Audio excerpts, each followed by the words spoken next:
Huwag nahitabo, nga nag-ampo siya dito sa usa ka rapid. Sa nahuman na siya, isulti ang usa sa iyang mga tinunan nga kaniya. Ginoo, tudloy kani sa pag-ampo. Sama usab nga si Juan, mitudlo sa iyang mga tinunan. Unya dingon siya kanila, inig-ampo ninyo, ingnan niini. Amahan naman, pagabalaanon ang ngalan mo, umabot ang ginharian mo. Ang inadlaw namo, nga kalanong ihatag ka namo sa adlaw-adlaw. Ug pasayloa kami sa among mga sala. Kay kami usap na pasaylo sa tanan nga nakautang ka namo. Ug ayaw kami dadaan ngadto sa pagsulay. Ug miingon siya ngadto kanila. Manamit ko sa kaninyo adunay higala, umabot kini sa tumang gabi ug moingon kaniya, bay, pabaylo aragod ko ug tulo ka buok-buok. Tungod kay naabtan kog higala nagikan sa panaw, ug wala ako'y ikanalit kaniya. Ug kadto dito sa sulod moingon pagtubag. Ayaw na akong hasuna pa. Natrangkahan na ako ang puntahan. Ug ang akong mga anak ani-anak sa higdaanan ng ubagan kanako. Dili na ako mahimo pangmabalon aron paghatag kanimo. Sultihan ko kamo.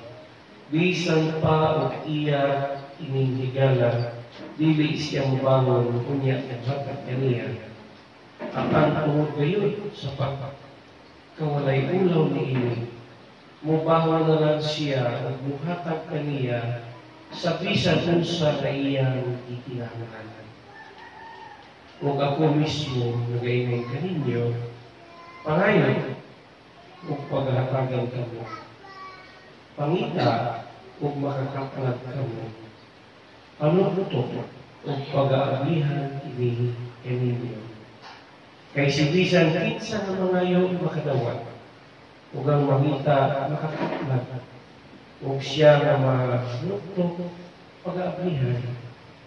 O kinsa man amahan niya kaninyo, nga kung pangayuan sa anak ng isda, muhatag na Hinoon kinibutili kaniya, imbis na isda. O kaha kung pangayuan kini o itlog, muhatag na Hinoon kini o tanga, busa. Kung kamuman gani ng mga dautang, makamao maghatag o pangamayong lasa sa inyong mga anak, na labaw pa mamuhatag ang langit ng Amahan sa Espiritu Santo ngadto kanila nga nangayon kaniya.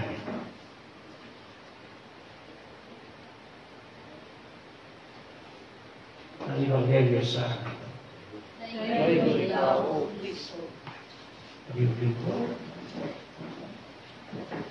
siya ang nagpangayon at tagang gayon sa Amahan ng nagtuwa sa langit.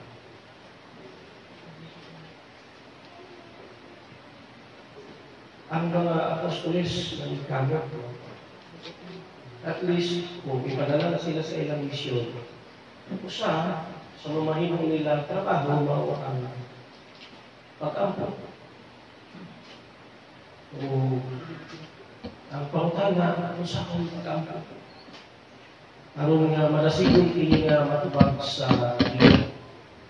Madasigon nga ma-address sa Diyos ang pangamatag, pangamuyo o pangaliya, pag-ampo. Sumala sa mga eksperto, inigyan ditudlo diri nga ting ani o ninyo pag-ampo amahan namo. Naakas na sa langit, patay ko yung ngalat, kadamay mo ginalian. So, ingani nga pattern niya yung ditudlo. Iyon sa mga eksperto, kini ditudlo ni Kristo dili nga usab-usabon nato. O dili nga pattern kini. Pattern. Na mao'y atong basihan kung kita mag-ampo. First is adoration. Sunod supplication. Adore, ato sa daygo ng Diyos. Usa ka mangayo, kaya mapagali ka kagaya, nangayo ka. So, iyon sa mga eksperto. Ang ubang pag-expert na niyo, hindi. Siya ginagito do aron atong verbatim, no? Word for word.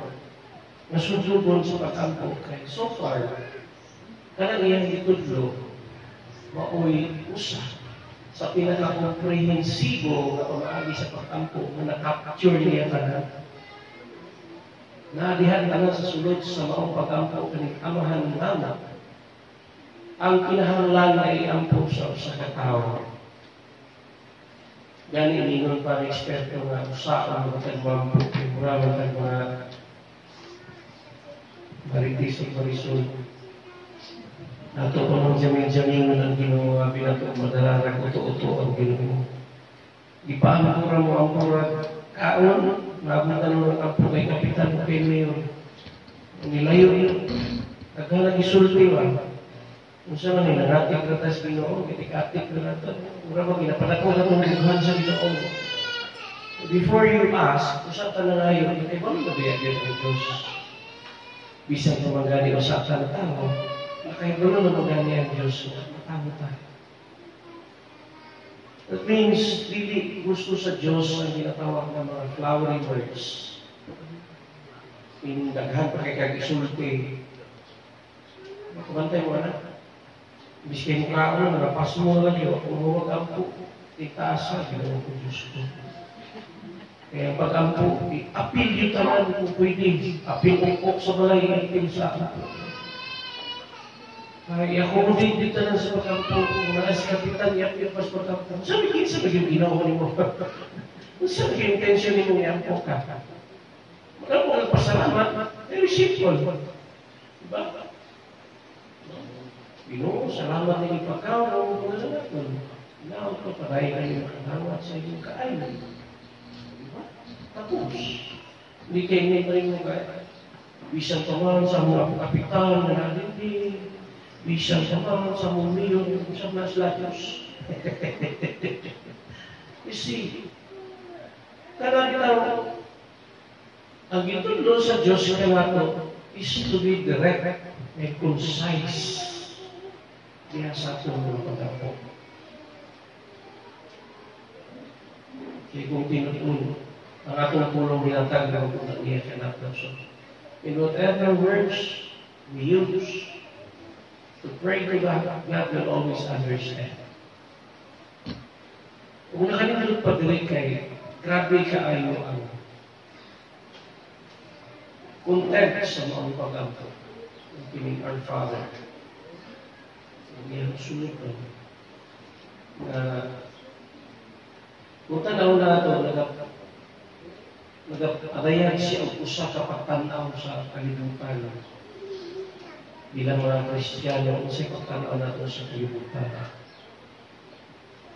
Ang kalibutan na ay mga butang na hinindautan na hindi ang thinkable bitaw tungtong na ayaw ka una na kay may biyeryo pa, anak bitaw. But God is telling us to be thankful, mapasalamaton. Ito eksperyensya nila ni Moses, dala niya nga ito sa kaminawan ng mga iyang mga Israelino. Sa niyang wayang makakaw, na ay mana, na ay kuwing. Yung mga presa at mga dilikuan na kayo. Ikaw takong tiyan nila. Kaya itong balibanan yung mga pagkaon ng yatag sa Diyos. Sabi, malamit ka, may impyerno ka. Is there something like that? So may intensyon sa Diyos sa magbuhat na kalibutan. It is for all of us to enjoy and to appreciate. Ayaw biging nga talang binuhat sa Diyos sa dunay kautan na dunay dili. Because you are telling God that He is God ay God. Pasalamat ka, pasalamat sa tanan. Isang pagani sa mga pagsunay na nag-aabot sa ato ng tinadili. Angay na ito ka na siya pasalamatan. Ano? Kaya kung puro lang namin ang kinabuhi, sugod na kagkumpiyansa. Ang tunari na natin maluming kama. Kaya gusto niyo mo ang tanan sa'yo na lang. Mo gani nga, pirmi nga ano na yung mga challenges na gano'n sa kinabuhi para na pirmi mo andar na yung utok o yung iba kayaan. Kabantay mo ng tao na anuhay na kayo kinabuhi, siya hindi nagkauna-una. Makalimot na gamit sa iyong utok. So, ang gamit ko na lang bakba. Magsige na lang yawit, may kunaway kulos ng butana. Tungkol kayo kinabuhi sa iyo. Pero pagkaagi ganit ka lisod, at kung yun ang bakba, ang pagtudo, luhod, ikan sa putahan sa simbahan, hanggang sa altar para paminaw na sa Diyos. You see? And God is telling us today to continue praying. Kaya bisa ng mga santos na gina sila. Tanawan towards the end sa pag-ampong ngayon ni Tudlo. And lead us not into temptation. Bisag santo pa ka, tintanong gyapon ka. Kaya siya galing na Diyos man, gitintan galing katulong ka beses. Ang yawa ko at napili ang pinsa ka para iya na tintanong yung kasalanan. See, yan ang kalalong itudlo sa Ginoo kanato ang pagkampo. That we always go back to God, balik na pirmi sa Ginoo, sa tanang ng butang na atong ginasagubang sa mga tagdag. May it bad or good, masalamati ng Diyos. Una sa tanang. Uban, tiba-tiba na kayo niya mo ng grasya. Ingon ko lang, ulan naman ni Lord. At hinigit mo kontento. Magawas kita ng tura sa tawanan, never more kontento. O ta, ito ba naman ang iyong pagkampo? You know what? I have this recent experience nga. Bugay na kayo may challenge sa ako.